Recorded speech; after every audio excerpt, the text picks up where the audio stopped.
Happiness is nothing more than good health and a bad memory. Albert Schweitzer. My Uncle Hank is a wonderful but complicated man. He is one of the most generous, gracious people I've ever known, but when it comes to spending money on himself, he can be incredibly tight. A couple of years ago, he told me perhaps his most powerful childhood memory. He grew up on a small farm, and his dad raised cattle. The only cash Hank's dad earned was from the sale of calves each year. Uncle Hank told me that in one of those bleak years, his father handed all of his calves to a broker who was to sell them and bring him the profits. The broker, though, was a crook who ran off with the money. Hank told me, "I came in the house that day, and my father was sitting at the table crying. I'd never seen my dad cry before. Those calves represented our family's income for the whole year." As we continued to talk about the traumatic moment, Uncle Hank explained that seeing his dad cry filled him with fear that someday, somehow, he too wouldn't have enough money for his family. That fear drove him to be shrewd in handling money. He became a very successful businessman and investor, but his fear also made him extremely reluctant to spend money. He has always been very generous with his family, but extremely frugal about spending money on himself. Those traits sound like great strengths, and they are in most cases, but Uncle Hank's fear produced tension that could keep him from celebrating his wealth and his life. In moderation, being frugal is a wonderful strength, but some people cling to their money because they are motivated by fear or pride.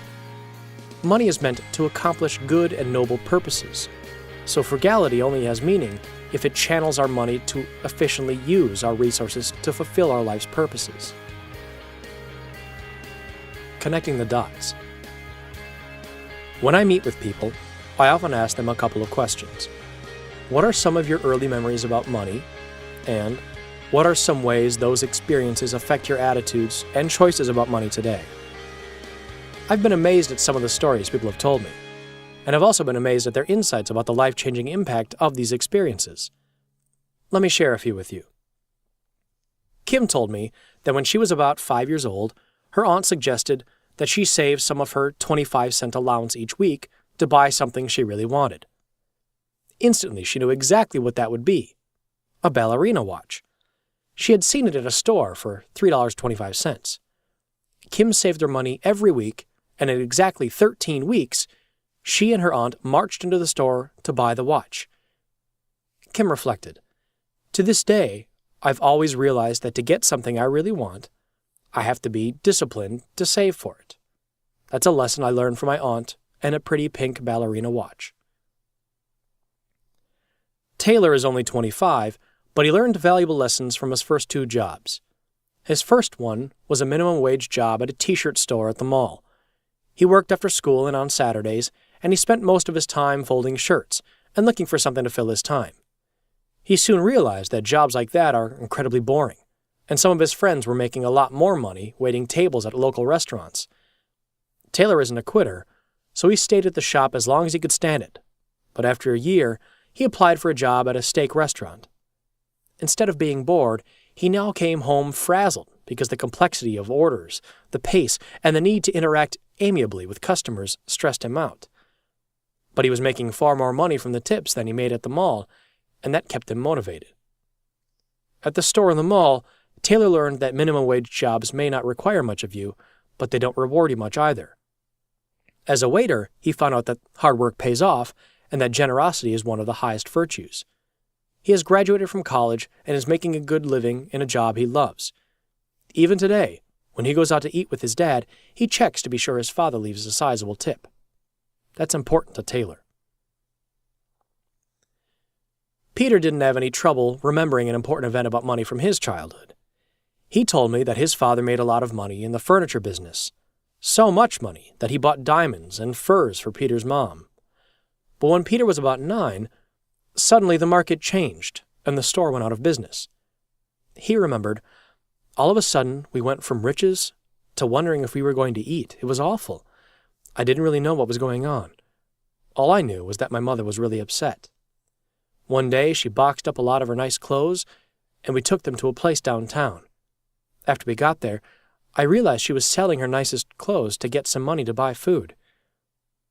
I remember that moment like it was 10 minutes ago. We hauled the boxes into the store. A lady looked through them and then offered my mom $2. Mom was furious. The look on her face has been embedded in my mind all these years. On that day, I realized that our family wasn't safe anymore, that I wasn't safe anymore, and that I had to be sure not to ever be out of money. From that moment until today, I've been very frugal and very private about my finances. Janice told me about a friend who was repeatedly abused sexually by her father. The day after each encounter, her father bought her something nice to buy her silence. Today, years later, whenever she's anxious, Janice's friend spends money on herself so she'll feel better. The connection between the pain of abuse and gifts from her dad is still riveted on her soul and her spending habits. The trail of her maxed-out credit cards leads directly back to those days when her father tried to put salve on her pain and his guilt by buying her nice things. My wife Connie remembers that when she got her first job at a catfish parlor when she was in high school, she had her eye on some fine leather boots that came up almost to her knees. At the time, they were very stylish, but they were also very expensive. She realized that she would have to save every penny she made for an entire month to pay for them, and that's exactly what she did. She told me, "I was so sure those boots would really make me happy," and they did, for about 3 weeks. And then they went out of style and they weren't important to me anymore. I asked, "Has that experience affected how you spend and save today?" "You know it has," she laughed. "I'm really careful about the way I spend money. I don't ever again want to feel like I've wasted hard-earned money on things that don't last. Or worse, on things that become worthless so quickly."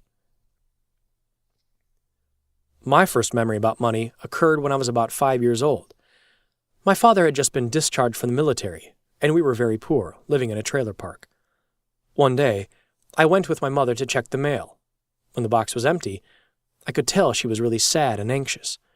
I realized she was looking for a letter with some money in it. After she went back to the trailer, I went to check all the other mailboxes until I found some mail to bring it back to her. I wasn't the most observant 5-year-old. I thought all mail included some money. I hadn't gone to law school, so I didn't know I'd committed a federal offense. The manager caught me, and he wasn't too happy about it. That day, I learned that money has the power to make people happy or sad, and I wanted to do anything to make my mother happy. Another experience shaped my drive to make money. When I was 10 or 11, I had a paper route with the Detroit Free Press. The newspaper had a contest. Whoever got the most new subscriptions would win a huge case of assorted candy. M&Ms, Reese's Peanut Butter Cups, Snickers, Hershey Bars, etc. I was motivated. I gave up kickball, family picnics, and everything I enjoyed so I could devote every waking hour to sell the Detroit Free Press. I wanted the prize, so I went from house to house, apartment to apartment, and trailer to trailer to talk to people. I was tenacious, and I wouldn't take no for an answer. In a few weeks, the results of the contest were announced, and I had won first prize. All of my friends came to my room to see the stack of goodies and select their favorite candy bar. That experience may not seem like a big deal. After all, it was only a case of candy, but it demonstrated to me that if I was driven enough, I could get anything I wanted. It would take me years, and a lot of pain, to realize that being driven to achieve financial success might cause me to miss out on some far more important treasures in life, like a great game of kickball. With those two events, looking for money in other people's mail when I was 5, and the intense drive to succeed in getting new subscribers for the Detroit Free Press, are connected. I probably wouldn't have had the emotional intensity about being successful if I hadn't been propelled by the fear of not having enough.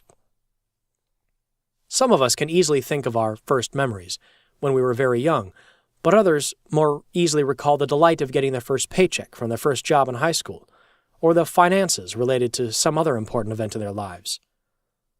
Most of us can remember several events pertaining to money that shaped our lives. The important issue is to reflect on events that are important enough for us to remember them.